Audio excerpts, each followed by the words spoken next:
അസ്സലാമു അലൈക്കും വറഹ്മത്തുള്ളാഹി വബറകാത്തു. പ്രിയപ്പെട്ട മുഅ്മിനീങ്ങളെ, മഗ്ഫിറത്തിന്റെ 10 ഇതാ നമ്മൾ ഇവിടെ പറഞ്ഞുകൊണ്ടിരിക്കുന്നു. ഇന്ന് റമദാൻ 19 സുഹൃത്തുക്കളെ, നമ്മുടെ പാപമോചനം അല്ലാഹു തആല എത്ര കണ്ട് സ്വീകരിച്ചു. നാം ആരെല്ലാം അള്ളാഹുവിനോട് നമ്മുടെ പാപം പൊറുക്കാൻ വേണ്ടി പ്രാർത്ഥിച്ചു. പാപമോചനം നടത്താത്ത റമദാൻ കഴിഞ്ഞവൻ തീർച്ചയായും അള്ളാഹുവിനെ ലഅനത്ത് ചെയ്യുമെന്നാണ് നബി സല്ലല്ലാഹു അലൈഹി വസല്ലം തങ്ങൾ പഠിപ്പിച്ചത്. അള്ളാഹു തആല കാത്തുരക്ഷിക്കട്ടെ. ഈ മഗ്ഫിറത്തിന്റെ 10 അള്ളാഹു തആല പാപമോചനം നൽകാൻ, പാപങ്ങൾ പൊറുക്കാൻ വേണ്ടി പ്രത്യേകമായി തയ്യാറാക്കിയ 10. അള്ളാഹു തആല നമ്മെ പാപമോചനം നടത്തുന്ന സ്വാലിഹീങ്ങളിൽ നമ്മെ എല്ലാവരും ഉൾപ്പെടുത്താൻ അനുഗ്രഹിക്കട്ടെ. എങ്ങനെയാണ് ഒരു മനുഷ്യന് പാപം സംഭവിക്കുന്നത്? നമുക്ക് പരിശോധിക്കാം. ശരീരച്ചയും പിശാചുമാണ് മനുഷ്യരെ കൊണ്ട് പാപങ്ങൾ ചെയ്യിപ്പിക്കുന്നത്. ഒരു മനുഷ്യന്റെ ശരീരം ആഗ്രഹിക്കുന്നത് അള്ളാഹു വിരോധിച്ച കാര്യമായിരിക്കും. അതിന് പുറമെ പിശാചു നമ്മെ തെറ്റ് ചെയ്യാൻ വേണ്ടി പ്രേരിപ്പിക്കുന്നു. എങ്ങനെയാണ് ഒരു മനുഷ്യന് പാപം സംഭവിക്കുന്നത്? ഒരു മനുഷ്യൻ എങ്ങനെയാണ് തെറ്റ് ചെയ്യുന്നത്, തെറ്റ് ചെയ്യാൻ ഇടയാകുന്നത് നമുക്ക് പരിശോധിക്കാം. അല്ലാഹു തആല പറയുന്നു, ഇന്നൻ നഫ്സ ലഅമ്മാറത്തും ബിസ്സൂ. ശരീരച്ചയും പിശാചുമാണ് മനുഷ്യരെ കൊണ്ട് പാപങ്ങൾ ചെയ്യിപ്പിക്കുന്നത്. സൂറത്തുൽ ബഖറ അല്ലാഹു തആല മറ്റൊരായത്തിലൂടെ പറയുന്നു, അശ്ശൈത്താനു യഅിദുകുമുൽ ഫഖറ വയഅ്മുറുകും ബിൽ ഫഹ്ശാ. ധർമ്മം ചെയ്താൽ ദാരിദ്ര്യം വരുമെന്ന് പിശാച് നിങ്ങളെ ഭയപ്പെടുത്തും, ചീത്ത കൊണ്ടവൻ നിങ്ങളോട് കൽപ്പിക്കുകയും ചെയ്യും. സൂറത്തുൽ ബഖറയിൽ അല്ലാഹു തആല നമ്മെ പഠിപ്പിച്ചതാണ്. അപ്പോൾ സ്വതക്ക ചെയ്താൽ അതിൽ നമ്മുടെ അത്രയും കാശാണല്ലോ ചുരുങ്ങുന്നത്, അത്രയുമാണല്ലോ കുറയുന്നത്. ഒരു ചിന്ത നമ്മെ ശൈത്താൻ തോന്നിപ്പിക്കും. അത് കാരണം ധർമ്മം ചെയ്യാൻ നമുക്ക് മനസ്സ് സമ്മതിക്കൂല. എന്നാൽ യഥാർത്ഥത്തിൽ അല്ലാഹു തആലാക്ക് വേണ്ടി ധർമ്മം ചെയ്താൽ അവനത് പരലോകത്തേക്ക് സേവ് ചെയ്യുകയാണ്. അത് യഥാർത്ഥത്തിൽ ബാക്കിയാകുന്നതാണ്. എന്നാ മനസ്സിലാക്കുന്നില്ല. നോക്കൂ, ബുർദയിൽ വരി നോക്കൂ, ഖാലിഫിൻ നഫ്സ വ ശൈത്താന വഅസിഹിമാ വഇൻഹുമാ മഹ്ലാ കന്നസ്ഖഫത്തഹിമി. ശൈത്താനും നഫ്സിനും എതിരെ നീ പൊരുതിടനെ. ഉപദേശം നന്മയതാ, എന്നാലും കരുതിയിടനെ.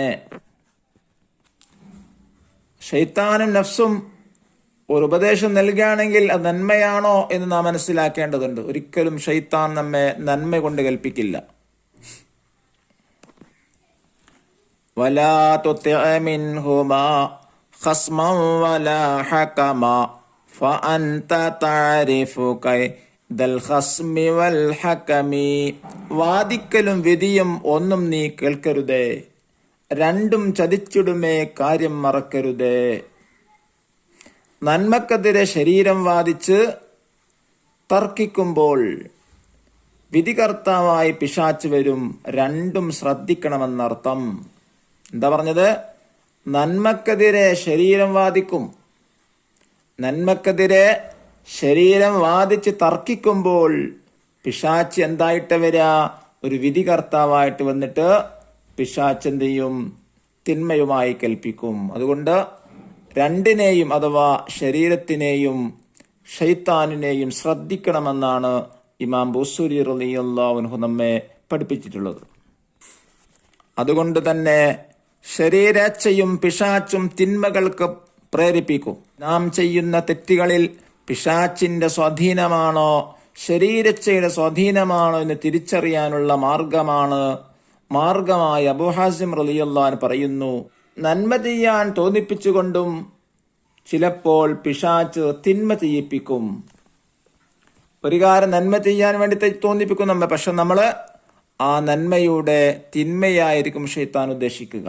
അപ്പോൾ ചുരുക്കത്തിൽ ശരീരം രണ്ടിനും തോന്നിപ്പിക്കും. അല്ലാഹു തആല പറയുന്നു, നോക്കൂ, വനഫ്സിൻ വമാ സവ്വാഹാ ഫഅൽഹമഹാ ഫുജൂറഹാ വതഖ്വാഹാ ഖദ് അഫ്ലഹ മൻ സക്കാഹാ വഖദ് ഖാബ മൻ ദസ്സാഹാ. അതിനാൽ ശരീരത്തെ അഥവാ ആത്മാവിനെ നന്നാക്കാൻ നമുക്ക് സാധിക്കൂ. പിശാച്ചിനൊരിക്കലും നമുക്ക് നന്നാക്കാൻ സാധിക്കില്ല. അപ്പൊ എങ്ങനെയാണ് നാം നമ്മുടെ ശരീരത്തെ അല്ലെങ്കിൽ ആത്മാവിനെ ശുദ്ധീകരിക്കേണ്ടത്? ആത്മാവിനെ ശുദ്ധീകരിക്കാനുള്ള വിവിധ മാർഗങ്ങളും അവസരങ്ങളും അള്ളാഹു നമുക്ക് തന്നിട്ടുണ്ട്. റമദാൻ അതിനുള്ള ഏറ്റവും നല്ല മാർഗമാണ്. അതിനെക്കുറിച്ചുള്ള ചർച്ച നേരത്തെ നാം പറഞ്ഞിട്ടുണ്ട്. ആത്മാവിനെ ശുദ്ധീകരിക്കുന്നതിൻ്റെ ഏറ്റവും പ്രധാനപ്പെട്ട ഭാഗമാണല്ലോ പാപമോചനം നേടുക എന്നത്. പാപമോചനത്തിനുള്ള ഏറ്റവും പ്രധാനപ്പെട്ട ഒരവസരമാണ് വിശുദ്ധ റമദാൻ. അതുകൊണ്ട് തന്നെ ഈ വിശുദ്ധ റമദാൻ പാപമോചനത്തിന് വേണ്ടിയുള്ള അവസരമായിട്ട് നാം തീർച്ചയായിട്ടും കാണേണ്ടതുണ്ട്. അള്ളാഹു നമ്മെ തൗഫീഖ് നൽകട്ടെ. റമദാൻ മുഴുവൻ പാപമോചനത്തിലുള്ള അവസരമാണ്. അതിൽ തന്നെ പ്രത്യേകം ഓഫർ ചെയ്യപ്പെട്ട 10 ദിവസങ്ങളാണ് റമദാനിലെ മഗ്ഫിറത്തിന്റെ 10. തിരുനബി സല്ലല്ലാഹു അലൈഹി വസല്ലമ തങ്ങൾ പറയുന്നു, വഹുവ ഷഹ്റുൻ അവ്വലുഹു റഹ്മത്തുൻ വഔസത്തുഹു മഗ്ഫിറത്തുൻ വഅജ്റുഹു ഇത്ഖും മിനന്നാർ. ആദ്യ 10 റഹ്മത്താണെന്ന് പറഞ്ഞതിൽ പാപമോചനം പെട്ടു. പാപമോചനം നേടുക എന്നത് ഏറ്റവും വലിയ റഹ്മത്താണല്ലോ. അവസാന 10 നരകമോചനം ലഭിക്കുക എന്നതിലും പാപമോചനം പെട്ടു. കാരണം പാപമോചനം ലഭിച്ചവർക്കാണല്ലോ നരകമോചനം ലഭിക്കുക. ചുരുക്കത്തിൽ റമദാൻ മുഴുവൻ പാപമോചന അവസരമാണ്. ശരീരച്ചയോടും പിശാച്ചിനോടുള്ള പോരാട്ടമാണ് റമദാൻ. ശരീരത്തിന്റെ രാജാവാവുക എന്നതാണ് രാജാധികാരത്തെക്കാൾ വലിയ അധികാരം. ബൈത്ത് നോക്കൂ.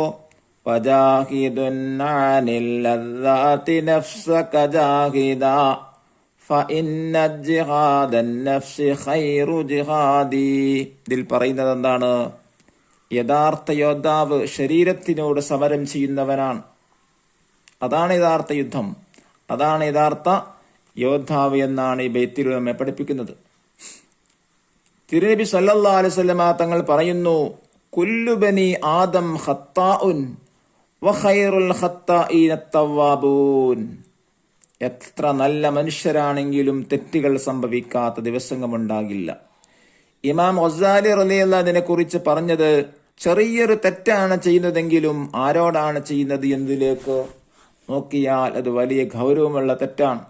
മഹാന്മാർ പറയുന്നു, ലാ തൻളുർ ഇലാ സഗരി ദംബി വലാകിൻ ഉൻളുർ ഇലാ അളമത്തി മൻ അസൈത.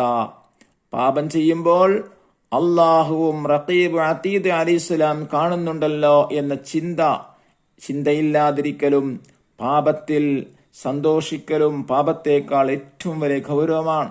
ഇബ്നു അബ്ബാസ് റളിയല്ലാഹു അൻഹു ഉപദേശിക്കുന്നുണ്ട്. അതുകൊണ്ട് തന്നെ നമ്മുടെ ഖേദം, നാം തെറ്റ് ചെയ്തതിലുള്ള ഖേദമാണ് നമ്മുടെ റബ്ബിന് ഏറ്റവും വലിയ സന്തോഷം. 100 പേരെ കൊന്ന മനുഷ്യൻ തൗബ ചെയ്യാൻ ഇറങ്ങിയപ്പോഴേക്കും റബ്ബ് സ്വീകരിക്കുന്നു. തൗബ ചെയ്യുക അല്ലാഹു തആലക്ക് വലിയ ഇഷ്ടമാണ്.